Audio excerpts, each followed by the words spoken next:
ठाणे महानगरपालिकेतील भारतीय जनता पक्षाच्या गटनेता कार्यालयाचं उद्घाटन आमदार संजय केळकर यांच्या हस्ते पार पडले। या प्रसंगी ठाणे शहर विधानसभेचे आमदार संजय केळकर, प्रदेश सरचिटणीस आमदार निरंजन डावखरे, ठाणे महानगरपालिकेचे उपमहापौर कृष्णा पाटील, भारतीय जनता पक्षाचे गटनेते नगरसेवक मुकेश मोकाशी, नगरसेवक संजय वागुले, नगरसेवक मनोहर डुमरे, नगरसेवक वैभव कदम, नगरसेवक दीपक जाधव, नगरसेविका अनिता ठाकूर, नगरसेविका नम्रता कोळी, नगरसेविका मृणाल पेंडसे, नगरसेविका प्रतिभा मडवी, ठाणे शहर सरचिटणीस डॉक्टर राजेश मडवी, डॉक्टर समीरा भारती, ठाणे शहर महिला मोर्चा अध्यक्ष स्वप्नाली साळवी तसेच अनेक मान्यवर यावेळी उपस्थित होते। या नवीन कार्यालयाच्या माध्यमातून नागरिकांच्या समस्या अधिक प्रभावीपणे सोडवण्यास आणि जनसंपर्क अधिक दृढ करण्यास निश्चितच मदत होईल असा विश्वास त्यांनी व्यक्त केला आहे।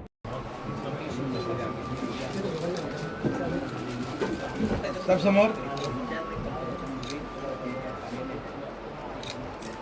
डन।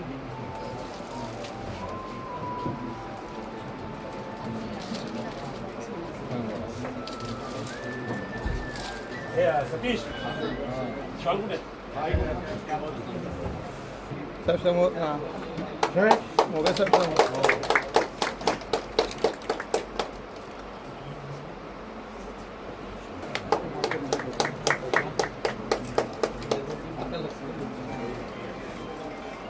हाँ साहेब समोर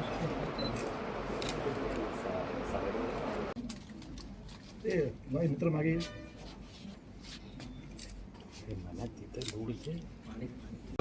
प्रशस्त असं भारतीय जनता पार्टीचं गट कार्यालय या ठिकाणी उपलब्ध झालं आहे आणि त्याचं आज उद्घाटनही झालं आहे। मला निश्चितपणे खात्री आहे की वाढत्या शहराच्या समस्या, वाढते निरनिराळे विकास प्रकल्प त्याचे सर्व या लोकशाहीच्या मंदिराच्या माध्यमातूनच लोकप्रतिनिधी निर्णय घेतात आणि त्यासाठी जनतेचे प्रश्न सोडवण्यासाठी देखील हे गटनेता कार्यालय हे या ठिकाणी सुसज्ज असं लोकांसाठी उपलब्ध झालं आहे। मला निश्चितपणे खात्री आहे की आत्ताच एक महिन्यापूर्वीच महासभेला सुरुवात झालेली आहे आणि भारतीय जनता पार्टीचे नगरसेवक हे निश्चितपणे लोकाभिमुख आणि या ठाण्याच्या गरजेनुसार त्या पद्धतीने नियोजनामध्ये काय काय बदल व्हायला पाहिजेत, काय त्रुटी आहेत हे ठामपणे मांडायला देखील त्यांनी सुरुवात केलेली आहे। शेवटी आमचं नातं जे आहे ते ठाणेकर जनतेशी आहे आणि या जनतेला या माध्यमातून न्याय देण्याचं आणि त्यांच्या समस्या सोडवण्याचं काम जे आहे ते या माध्यमातून निश्चितपणे केलं जाईल। बघा, रेटून नेण्याचं काम भारतीय जनता पार्टी सहन करणार नाही। या सभागृहामध्ये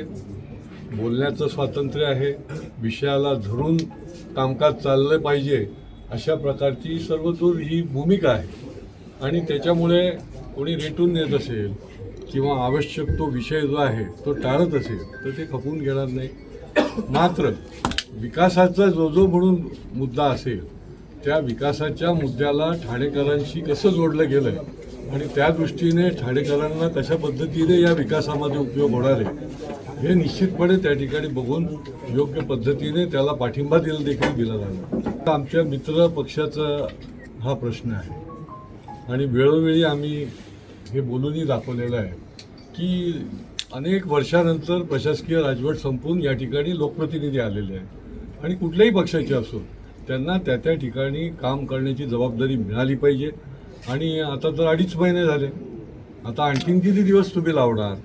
हा आमचा खरा म्हणजे सवाल आहे आणि त्याच्यामुळे ताबडतोब त्यांनी या समित्या गठीत केल्या पाहिजेत। एवढी मोठी मेजॉरिटी आहे ती कशासाठी आहे मग? आणि त्यामुळे ठाणेकरांचं हित डोळ्यासमोर ठेवून तरी या समित्या लवकरात लवकर करा। आज ठाणे महानगरपालिकेमध्ये भारतीय जनता पार्टीच्या गटनेते कार्यालयाचं, नवीन कार्यालयाचं, प्रशस्त कार्यालयाचं उद्घाटन माननीय केळकर साहेबांच्या हस्ते आज झालेलं आहे। आपण बघितलं की महानगरपालिकेच्या निवडणुकीमध्ये लोकांचं जनमत आणि कौल हे भारतीय जनता पार्टीसाठी जास्त होतं आणि त्याच्यामुळे भारतीय जनता पार्टीची वाढलेली नगरसेवकांची संख्या ही लक्षात ठेवून महानगरपालिकेमध्ये त्यांना एक प्रशस्त कार्यालय असलं पाहिजे, एक मोठं कार्यालय असलं पाहिजे या दृष्टिकोनाने भारतीय जनता पार्टीच्या माध्यमाने आमचे गटनेते मुकेशजी मोकाशी यांच्या माध्यमाने आणि आमचे उपमहापौर कृष्णाजी पाटील यांच्याकडनं ही मागणी करण्यात आली महानगरपालिकेमध्ये या गट कार्यालयाच्या माध्यमाने निश्चितच ठाणे महानगरपालिकेमध्ये जे प्रश्न नागरिकांचे आहेत ते यशस्वीपणे सोडवले जातील असा विश्वास मला आहे. आपल्या महाराष्ट्राचे लाडके मुख्यमंत्री देवेंद्रजी फडणवीस साहेब आणि तसेच प्रदेश अध्यक्ष रवींद्र चव्हाण साहेब यांच्या आशीर्वादाने आणि आपल्या ठाणे शहराचे जनसेवक लाडके आमदार संजयजी केळकर साहेब तसेच कोकण पदवीधर मतदारसंघाचे आमदार निरंजनजी डावखरे साहेब आणि आमचे उपमहापौर कृष्णाजी पाटील यांच्या मार्गदर्शनाने काम करताना ठाणे महानगरपालिकेमध्ये आता नगरसेवकांची संख्या 28 झालेली आहे आणि त्यामुळे हे नवीन प्रशस्त असं गटनेता कार्यालय याची मागणी केलेली आणि त्यानुसार हे कार्यालयाचं आज उद्घाटन होत आहे आणि हे खरोखरच ठाणे शहरातले जेवढे समस्या आहेत त्या समस्या सोडवण्यासाठी भारतीय जनता पार्टीचे सर्व नगरसेवक प्रयत्नशील असतात आणि ते राहतील आणि ह्या गटनेता कार्यालयाच्या माध्यमातून BJPचे जे आमचे कार्यकर्ते जे आहेत त्या कार्यकर्त्यांना एक हक्काचं कार्यालय तयार होऊन जाईल महानगरपालिकेमध्ये. उपमहापौर कार्यालय आहेच, परंतु गटनेता कार्यालय हे कार्यकर्त्यांसाठी नेहमीच ह्याच्यामध्ये राहील, उपलब्ध राहील आणि ह्या कार्यालयाच्या माध्यमातून ठाणेकर जनता आणि भारतीय जनता पार्टीचे जेवढे कार्यकर्ते आहेत यांच्यासाठी आम्ही इकडनं कामाला प्राधान्य देण्याचा प्रयत्न करू आणि त्याला न्याय देण्याचा प्रयत्न करू. धन्यवाद.